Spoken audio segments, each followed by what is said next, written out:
Hey, how you been? I missed you. You're looking great today. It's been a minute. I took some time off from making content, had a pretty rough couple of weeks, which concluded with my last video.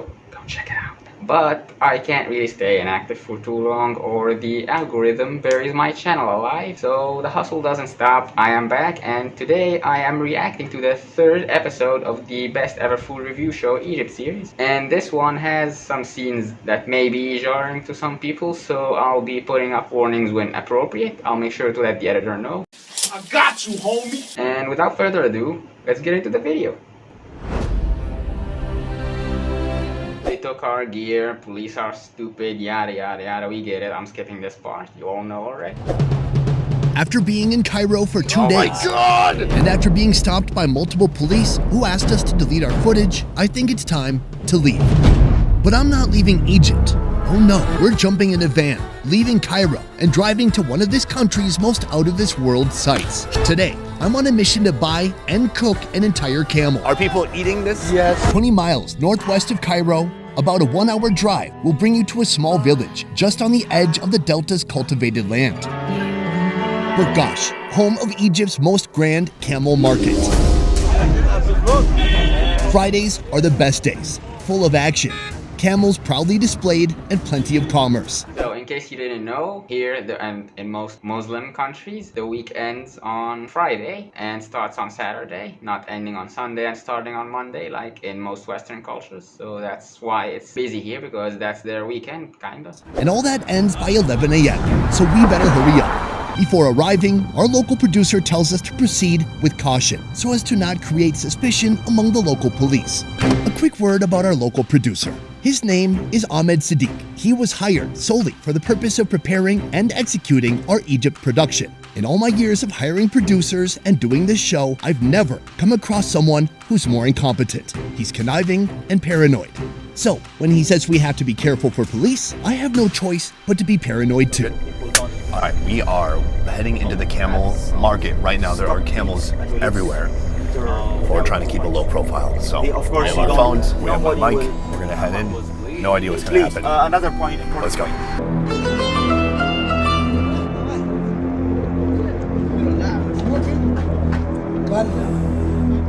Men smoke shisha. Shisha is basically an alternative to smoking. It's kind of like vapes, but not exactly, but it's close enough. So you could say that Arabs did vapes before it was cool. I think it's called hookah in English, but I'm not entirely sure about that. You might want to check me up on this. Some drink tea, and some are taking a break after a day of brokering undulates. Ma! They're posting weird shit again!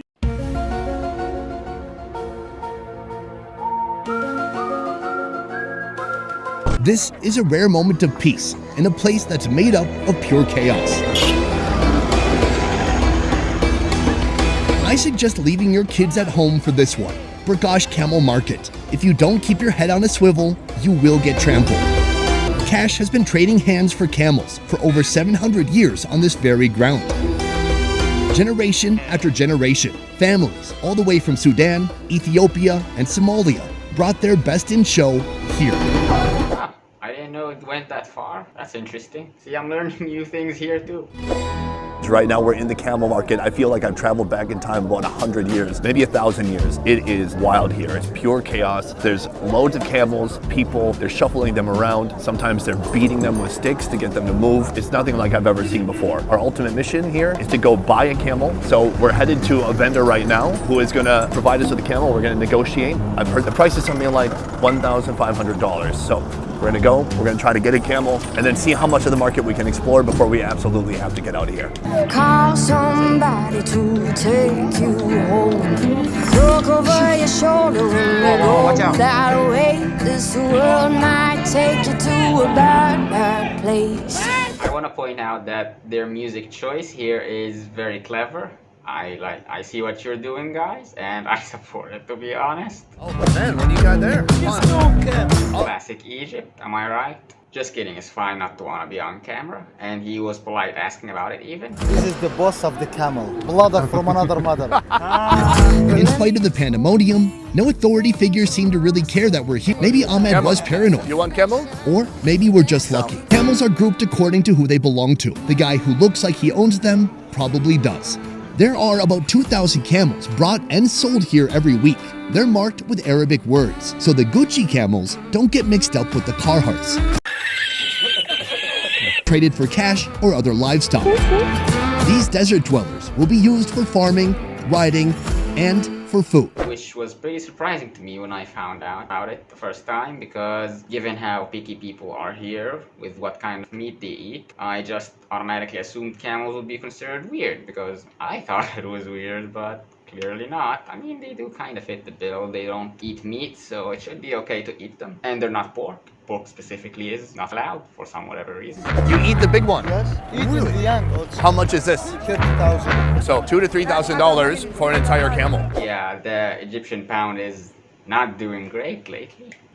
Not even by a long shot. To demonstrate the health of their camels, merchants cut them loose. Whoa! Watch The out. result? Spontaneous stampedes by creatures that can weigh over 900 pounds. Following close behind in hot pursuit, the merchant with their wagging stick, attempting to subdue the animal once more. All right, so this is what you see all over this place. There's camels run around freely, and then there's people trying to corral them by beating them with a stick. They grab them by the lip, and then when they have them kind of subdued, they're able to pull the leg back, tie it up, and then that restricts their movement enough so that they don't run away everywhere. So that's why this place is chaotic. Now that I know the lay of the land, it's time to do some shopping of my own. It takes years of experience to know which camels are worthy of your investment. Skilled buyers focus on their feet, teeth, eyes, skin, and hair color. If you're as naive as me, Oh, there's some real young ones back here. you leave it up to your local producer to negotiate. And when he comes back with a price tag of $1,400, you just hope you're not being ripped off. We have to buy one of these camels. I'm told that this is the one. You're just a year or two old. To be fair, I didn't choose the camel. It was chosen for me, relatively. Pretty soon, we're gonna load it up. We're gonna put it in the back of a truck. What's written on its belly is Dahab, which means gold here. Maybe it's called Dahab, or maybe it's just there to bring good luck or something. I don't really know how this works either, to be honest. It's probably both. Well, I have no idea how this works. All right, that's how you do camel shopping in Egypt. First for me. It's a lot different than Whole Foods. I'll tell you that. I would be surprised if they even had camel in Whole Foods, to be honest. That sounds like a little bit extreme for it. I don't know, I've never been there. You guys tell me? Let me know in the comments if you can find camel meat in Whole Foods. Also warning, animal cruelty coming up.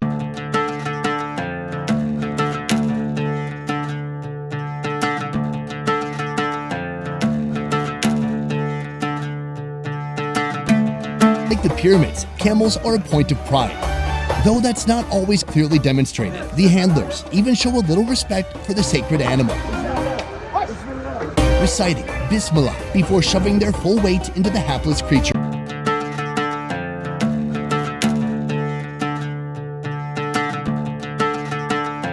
Not really, they kinda do this before anything, really. They just say Bismillah to bless whatever they're doing and for God, or Allah in this case, to be on their side. It's just habitual for 90% of the people here at this point. It doesn't really signify anything. It's been stripped of meaning, it just became a habit.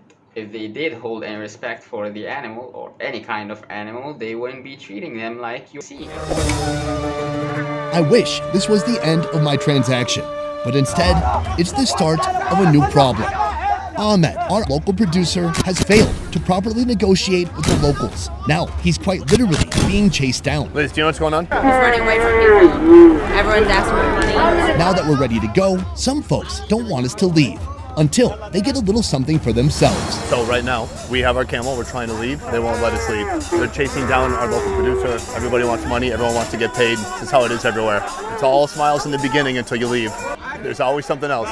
Yep, this does happen if you, as a tourist, walk into some place where there's lots of vendors or merchants or anything like this. It doesn't have to be animals, of course, it could be anything. They can just surround you and not let you go until you give them some money. What you gonna do about it? Call the police? So I'm not entirely sure if it is the guide's fault, but also I'm not ruling it out, given how useless he is. Not really my place to say anyway. I wasn't there, obviously, and there's lots of missing context. I'm just guessing here. Ahmed circles to the back of the truck, where cameraman Kai and I are already rolling. In his flustered state, Ahmed turns his attention from the crowd to the camera, then to me. Yes. If you don't include something that you have to pay for it. Understand. Be careful. And you pay by law, camera, not a compensation. They ask me You ask him. If you couldn't hear that clearly, after walking into my shot, Ahmed warns me that if he appears on camera, there will be a price to pay, and that he doesn't mean a financial price. Very nice. I'm not really sure that's a threat. I mean, it does sound like it could be one, but also he's just saying he doesn't want money, he just wants for it to be made right, and an apology, I guess, maybe? I don't really know.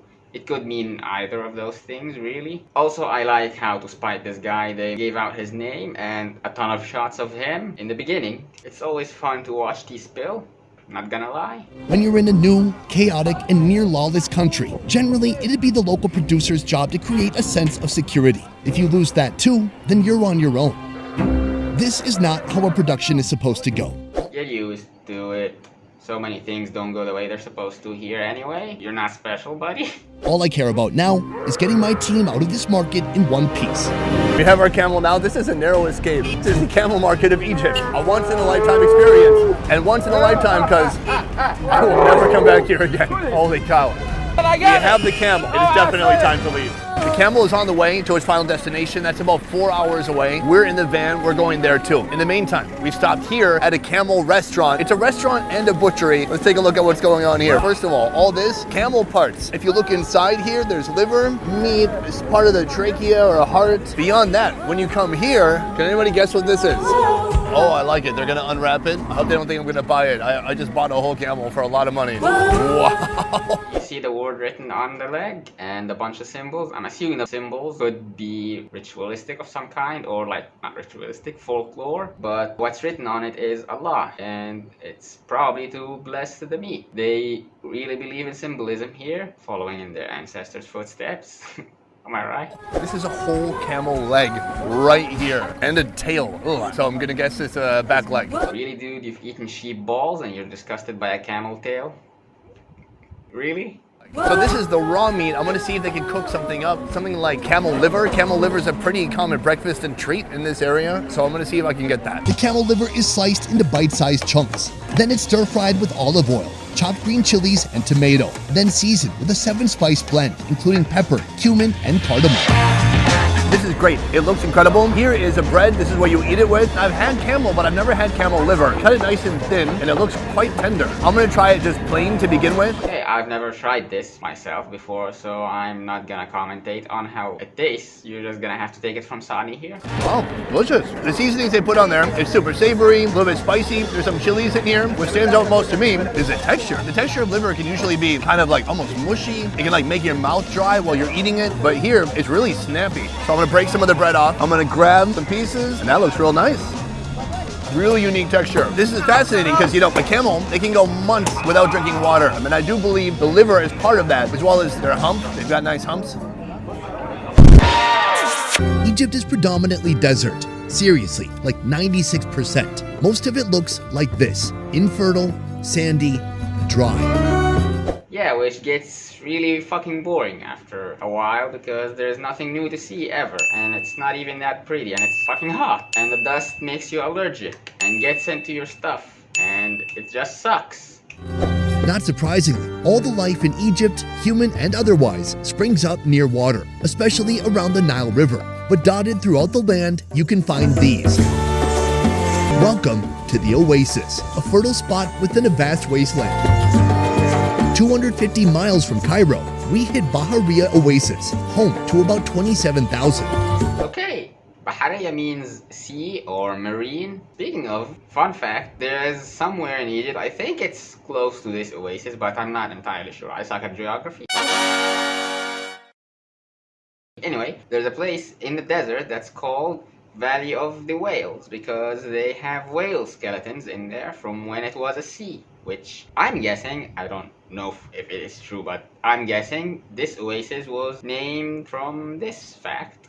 We have traveled 4 to 5 hours outside of Cairo. Right now, we're in the middle of the desert, and it is freezing. But these steps must go on. We must proceed.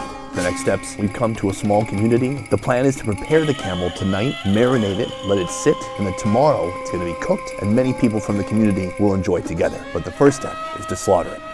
It feels kind of extreme to me to spend this much money and effort on a camel just to slaughter it and then eat it. You could just, you know, get pre-prepared meat. But I guess this episode is more focused on the culture. I haven't seen much food in it so far. We're 14 minutes in almost, and there has only been one part about food. The rest of it is about the culture. So I'm guessing he went for experiencing the culture more than the food here. And as you're going to see, this is a very, very big part of culture here. Wahati people, an Arabic word that means the people of the oasis. Here the majority are Muslim. That means the slaughter must be carried out in the appropriate ritual manner. The animal must be alive, healthy, and well fed until the time comes. The next scene is going to be pretty disturbing to some people, so if you don't want to see an animal getting badly hurt, you should skip ahead to the timestamp I'm going to put on the screen now. After invoking the name of God, there's one quick cut, and then we wait.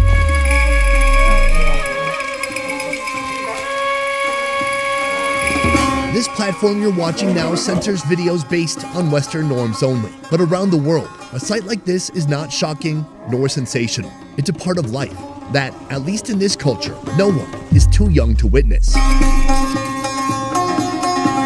What we're in the presence of here right now is real men, and they are making quick work of this camel. It is freezing out here. You can see my breath. See what I'm saying? After slaughtering it, they skin it, they hang it up, and they kind of debone it. They go joint by joint. They're getting all the muscle off in as big of pieces as possible, and they're putting that in these buckets over here to the side, and then that is what's going to be cooked tomorrow. Marinated with olive oil, cumin, coriander, garlic, cayenne, salt, and pepper. Soon this camel meat will be made into mandi, an ancient style of underground cooking, prepared by the Bedouins, a nomadic desert people who span across many countries. Day 2, with our camel prepared and ready to cook, we're heading out of the oasis and 110 miles southwest into the White Desert. Far from civilization, far from modern conveniences, but also far from modern inconveniences, like the Egyptian police. Hey, that's a pretty good way to put it. I'm gonna be using that from now on. Here, just beyond these mountains, we're headed to a place where we're going to be cooking all that camel from yesterday here in the desert. So I'm excited. It's going to be a good day. We have a lot of food and a lot to see. Let's get going. Upon arriving to our tented desert camp, instead of meeting Bedouin people, we're introduced to local tour guides, who, we abruptly find out, have never taken on a cooking challenge like this before. Hey, everything has a first time, yeah? You guys say that in America, don't you? Now, we'll see local tour guides who have never cooked anything more than chicken attempt to cook an entire camel. This is going to be interesting. Mandi is a barbecue-style meal very popular in the Arab world. We tried this in the previous episode, if you guys remember. This here is the nefa, a lamb cooked in an underground oven without any spices or seasonings. It's cooked low and slow until every cut is fall off the bone soft. But it was lamb, not camel. He obviously didn't participate in making it at all, he just bought it. In Mandi, the meat must be arranged on a rack and slow cooked underground. Here's how they do it. They've already dug 2 holes and buried steel barrels in the ground. Load those holes with fiery wood until they burn down to embers. He has all the meat from last night. It's been marinating, and he's putting it on this grill, this apparatus that's going to soon descend into a barrel and get cooked from below with a bunch of cinders. Cinders? Embers? You know what I mean. The way they slaughtered the camel is really quite unique because they've almost like just deboned it and taken off the biggest chunks of meat possible. So it's not like little bitty sirloins or steaks. Like, these are big chunks of meat going on here. All right, this is a big moment we've been waiting for. The gentlemen have all the meat stacked up here. This has got to be something like 40 pounds, 45 pounds of meat, just huge camel chunks, and we're bringing it to a barrel. That is a fuck ton of meat, but I honestly expected a camel to have more meat come out of it. Am I missing something, or is that not all of it? Maybe I'm just stupid. I don't know. I just thought it would be more. This is the most important part. It's gonna go descend into the pit. These arms are gonna catch the sides, so it's not touching the fire. All the meat will essentially cook and steam inside. Okay, the blanket goes on, trapping in even more of the heat. And it's almost like they're gonna seal it around the edges using the water. So now they take the sand, they bury it, they go around the periphery. In the end, the goal here is to make it really sealed in there. We want the heat to stay in there long enough for all that meat to cook through. It's a lot of meat. It's something like 40, 45 pounds of meat that's gonna have to cook before they remove it in a couple of hours. While the main course cooks, other dishes are being prepared. Rice, Egyptian bread, salad, stewed vegetables, and braised camel heart. Oh yes, take a look at that. Big, beautiful chunks of camel heart just bubbling away in the pressure cooker. Wanna try it right now? Whoa, it's good. Yeah. All the organs of the camel taste a little bit different. The heart tastes like liver. It's very livery. It has a beautiful texture. It's kind of softened up. It's just got that beautiful, dense meat. Oh, it's so satisfying. It's very nice. Okay, so I have also never tried this. If you couldn't tell by now, I'm not a huge fan of organ eating, but if he says it's nice, okay, I'm not gonna object. It's interesting because out here, as soon as you get in the shade, it's very cool. So it's not that hot, it's just that you get baked by the sun. So being under here, having some nice, warm, bubbling hot heart is quite satisfying. Love it. It would be nice in winter. This same spot he's in would be absolutely unbearable in the summer, I'm sure. And in the city, it's much worse because the buildings trap heat. And there's heat from cars and from people, and there's not enough trees to cool anything down, and there's not even bodies of water besides the Nile, but there's only so much one river can do in a big city like Cairo. And there's also pollution, and it just absolutely sucks in the city, to be honest. I do not like it. I live in a smaller city than Cairo, and it still sucks very much. But as soon as you step out of the city into more open areas, it's like it switches. It's absolutely amazing outside. That was a weak-ass snap. There we go. Back to the meat pits. 3 hours has elapsed. All right, the moment has finally come. There's no thermometer. There's no way to like check it and put it back in. There's no way to pop open the oven door. Here, we just have to dig it up. We got one shot. If it's still raw, it's ruined. Under this sand is our dinner.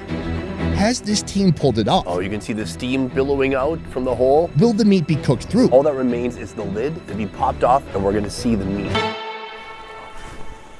Oh my gosh.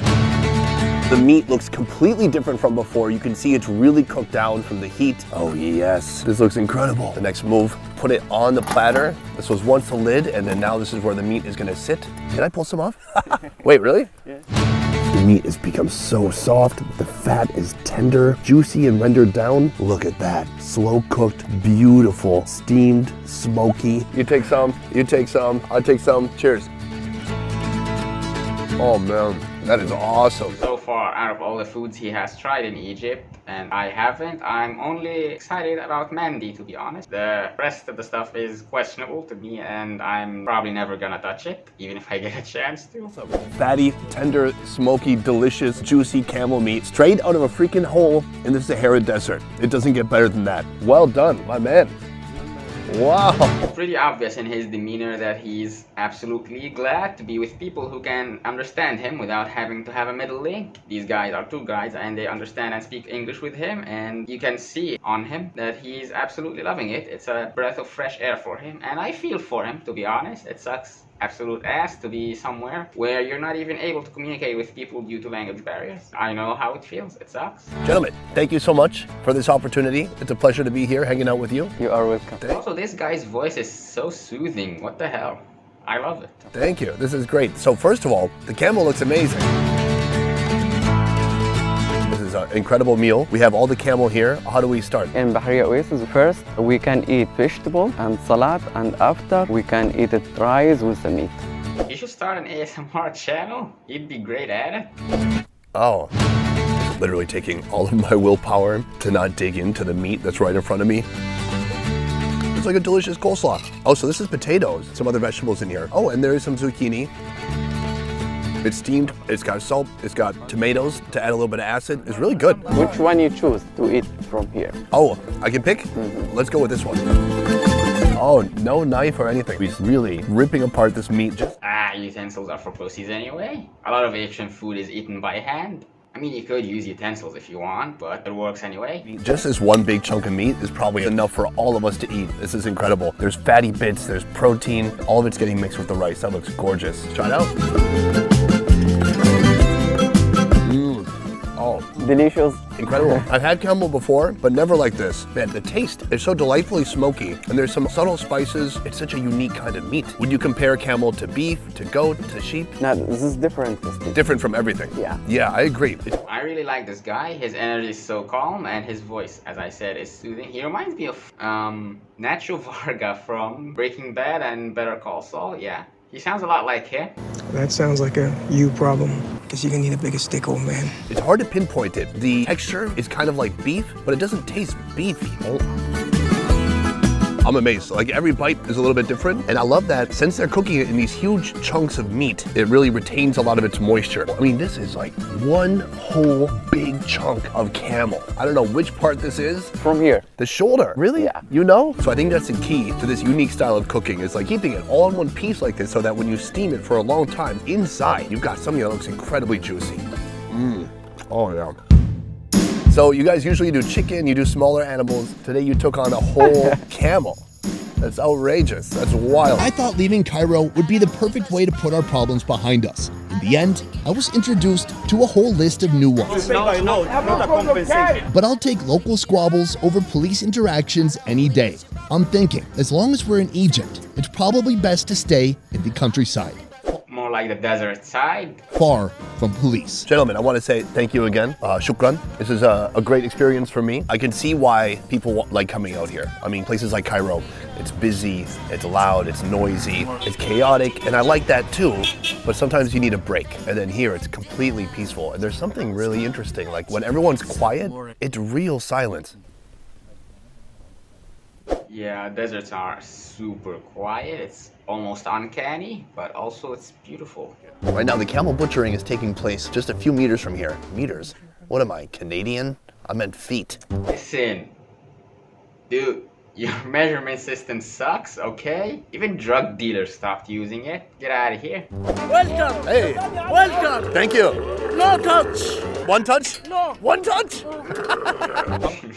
That's funny, that's funny. I like this guy. This is like a mobile food vendor. Sweet potatoes. Maybe they just roast them on top and it keeps it warm. Are there any inside? Can you open this?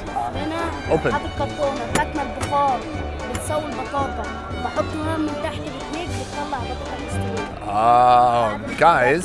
He explained how it works. He said he put the cardboard sheet in to keep the steam in, and he puts fire underneath so it goes up and makes it hot and cooks the sweet potatoes. This is the hardest series we've ever made. Thanks so much for watching. I will see you next time. A peace. Maybe I'll just walk home. I'm not in a hurry. I don't want to go back to the city. Oh man. Yeah, I felt that. Okay, so that's the end of the video. It was an interesting one for me. Lots of culture on it, not that much food, and a lot of trouble for the guy. But I enjoyed it, all in all. It's a great series, to be honest. You guys should go check it out and give this dude some love.